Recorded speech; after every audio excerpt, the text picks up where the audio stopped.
हम स्टार्ट करते हैं। कल हम लोगों ने हेजल फ्लो किया था, उसकी वेलोसिटी मैक्सिमम और मिनिमम हम लोगों ने कैलकुलेट कर ली थी। अब नेक्स्ट हम लोगों ने उसका जो कैलकुलेट करना है वॉल्यूमेट्रिक फ्लो रेट।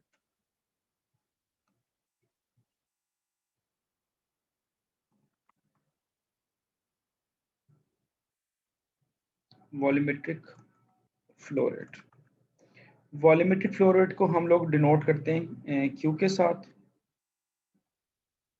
और ये हमारे पास होता है,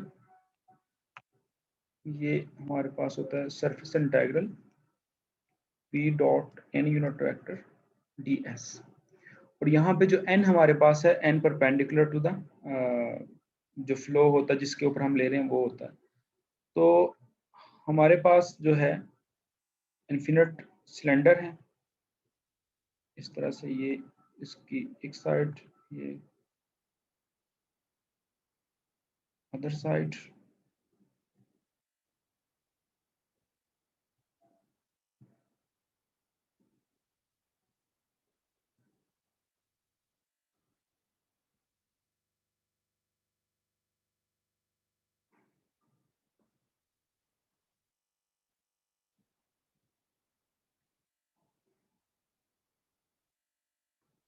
ये हमारे पास सिलेंडर था और ये इसका एक्सिस है, इसके सेंटर में से गुजर रहा है।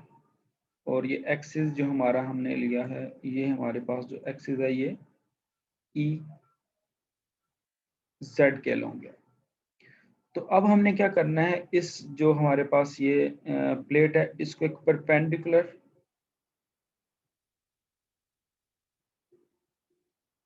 प्लेट के साथ इसको कर देना है, कट कर देना है। ये भी सही नहीं कलर, हम इसको ये कर लेते हैं। ये एक प्लेट के साथ कट हो रहा है, ये जो प्लेट है इसके ऊपर ये परपेंडिकुलर है। ये हमारे पास जो है परपेंडिकुलर,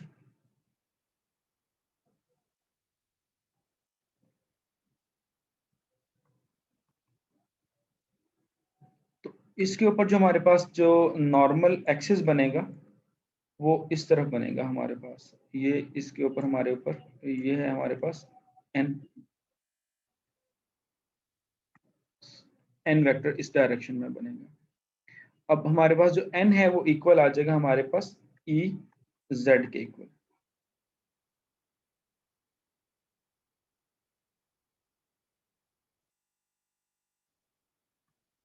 ई जेड के इक्वल आ जाएगा। तो अब यहाँ पे हम हमें पता है कि वेलोसिटी के जो टू कंपोनेंट्स हैं वी आर और वी थीटा जीरो हैं, सिर्फ एक ही हमारे पास नॉन जीरो कंपोनेंट है, वो हमारे पास है तो हमारे पास ये क्यू की वैल्यू आ जाएगी, capital Q is equal to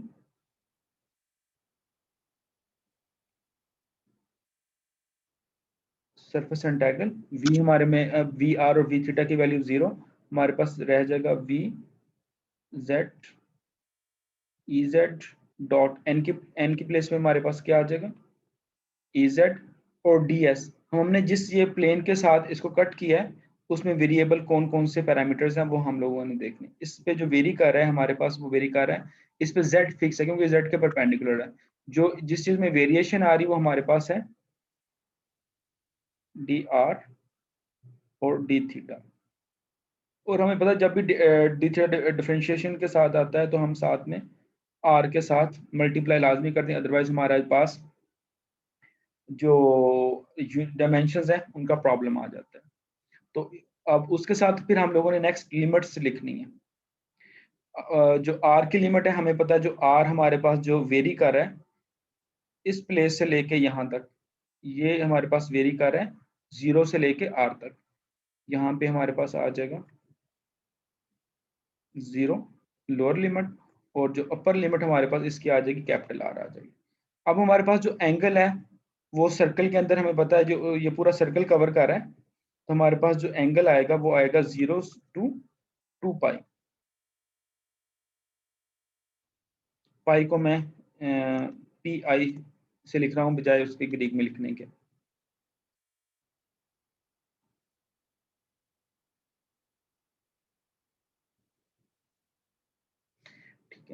अब ये आगे, अब इस ये इंटीग्रेशन, अगर इसमें फार्मूला को हम देखें तो ये यहाँ पे लिखा हुआ है, ये मैं इसको रेक्टेंगल में कर, ये जो फार्मूला है जो मैंने पर्पल के अंदर रेक्टेंगल के अंदर इसको किया है कवर, ये हमारे पास क्यू का फार्मूला है।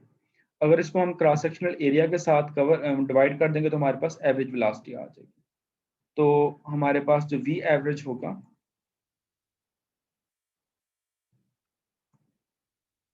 We average is equal to Q, जो ये formula divided by area. Area हमारे पास इसका जो इंटरसेक्शन आएगा प्लेट का और ये सिलेंडर का, वो हमारे पास क्या आएगा, वो हमारे पास एक ये चीज आ जाएगी, एक ये सॉलिड सर्कल आ जाएगा। अब इसका एरिया हमें पता है, अगर हमें पता है इसका जो रेडियस है वो क्या है, कैपिटल आर है, तो इसका जो एरिया हमारे पास आ जाएगा वो एरिया हमारे पास आएगा Q divided by pi R की कैपिटल आर की पावर 2 पाई आर स्क्वायर, ये आ जाएगा। ये ऑलरेडी यहाँ पे जो बुक है उसके अंदर लिखा भी हुआ है, ये हमारे पास 1/पाई r square, pi are square से हमने डिवाइड किया और पाई आर स्क्वायर हमारे पास क्रॉस सेक्शनल एरिया है। इसका आप समझ आ गई, हमारा ये फार्मूला हम लोगों ने किस तरह से इस वॉल्यूमेट्रिक फ्लो रेट का और एवरेज वेलोसिटी का फार्मूला किस तरह से आएगा। इसमें Q की जो वैल्यू है, इन शॉर्ट फाइनली हमारे पास रिजल्ट आर डी थीटा कैसे आई, और जो एरिया हम लोगों ने कैलकुलेट किया पाई आर स्क्वायर, ये किस तरह से आया, ये हम लोगों ने सारा लिख लिया। अब इसमें कुछ चीजें मैं अरेज कर रहा हूँ। अब नेक्स्ट हम लोगों ने कैलकुलेट करना है जो ये इंटीग्रेशन। अब यहाँ पे vz की वैल्यू हमारे पास गिवन है, vz की वैल्यू हम पुट कर देंगे। अब इसमें आप ऑब्जर्व करें, जो हमारे पास फंक्शन है इसमें R square 4 mu D over D G, ये सारे independent of R and theta, इसको हम आउटसाइड इंटीग्रेशन यहाँ पुट कर देंगे। बाकी इनसाइड हमारे पास ये इंटीग्रेशन रहेगी R minus R cube by R square, इसको हम इंटीग्रेट कर लेंगे, लिमिट्स पुट कर देंगे, तो हमारे पास जो फाइनली आंसर आ जाएगा एवरेज वेलोसिटी के लिए, वो हमारे पास क्वेश्चन नंबर 11 के अंदर ये वाला आंसर आ जाएगा।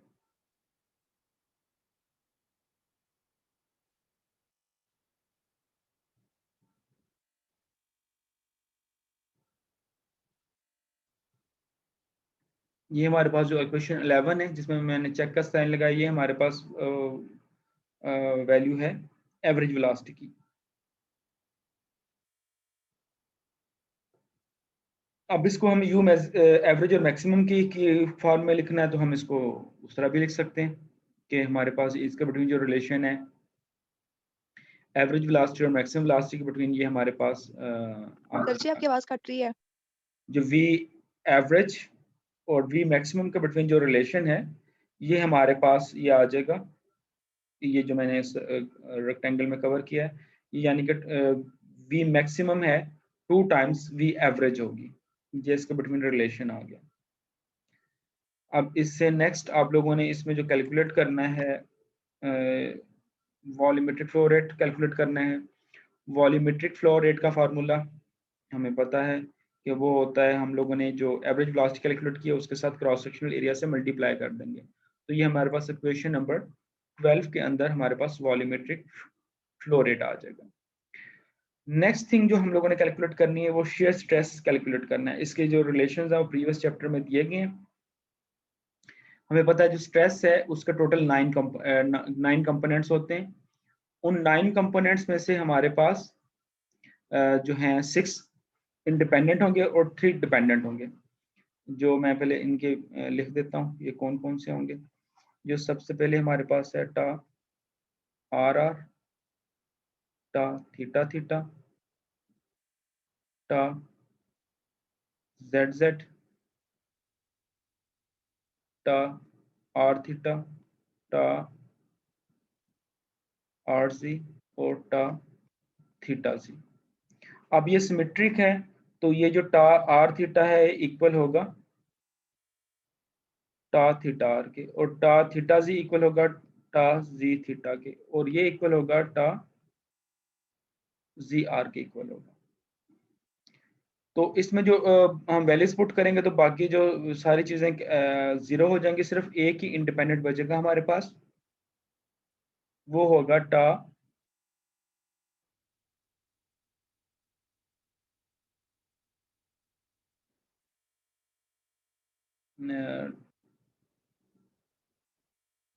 R G. ये हमारे पास इंडिपेंडेंट आएगा, बाकी सारे 0 हो जाएंगे, क्योंकि हमारे पास वी आर वी थीटा 0 है, वी जेड सिर्फ नॉन 0 है। तो हमारे पास ये फाइनली जो आएगी हमारे पास d v g over d r. V z की वैल्यूज को हम with respect to r integrate कर लेंगे और म्यू के साथ मल्टीप्लाई कर देंगे, तो हमारे पास टा आर स्ट्रेस की वैल्यू आ जाएगी। तो ये हमारे पास स्ट्रेस की वैल्यू आ गई।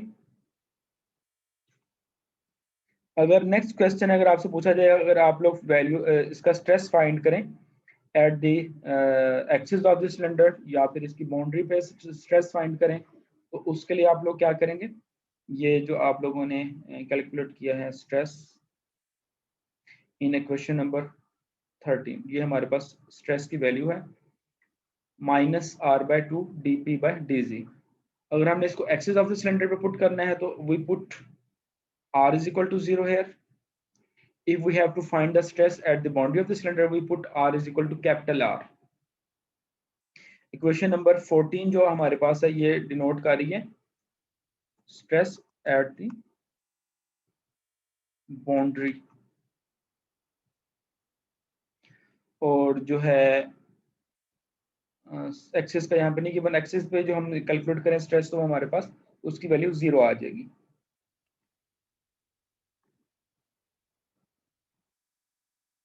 ठीक है, ये मेरे ख्याल में हमारा सिलेबस इतना ही काफ़ी है मिड टर्म के लिए। तो मिड टर्म में हम लोगों ने जो फर्स्ट चैप्टर के आर्टिकल्स किए हैं वो वाले हम लोग सारे करेंगे, उसकी जो एक्सरसाइज मैंने आप लोगों को दी थी वो, और साथ में ये जो चैप्टर 2 में से हम लोगों ने प्लेट्स के जो प्रॉब्लम किए हैं, और साथ में ये सिलेंड्रिकल डोमेन का एक प्रॉब्लम किया, ये सारे सिलेबस में शामिल होंगे। अब इसमें से कोई भी चीज़ जो प्रीवियस हमने चैप्टर 1 पढ़ा है, चैप्टर 2 पढ़ा है, इसके प्रॉब्लम्स में से या थ्योरी में से कुछ चीज़ आप लोगों ने डिस्कस करनी है तो डिस्कस कर लें, पूछ लें, क्योंकि इसके बाद आप लोगों के मिड टर्म एग्जाम ही होने हैं।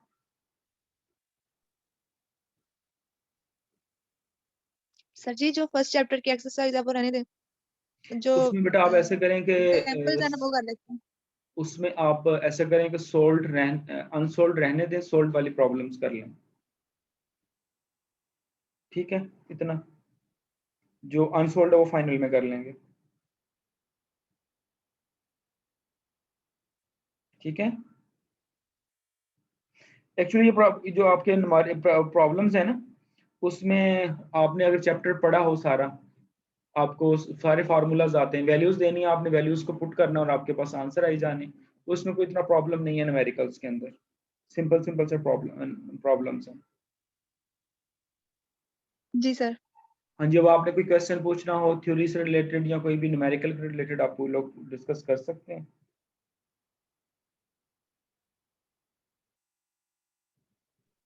सर जी, पेपर जूम पे होगा या गूगल क्लासरूम में?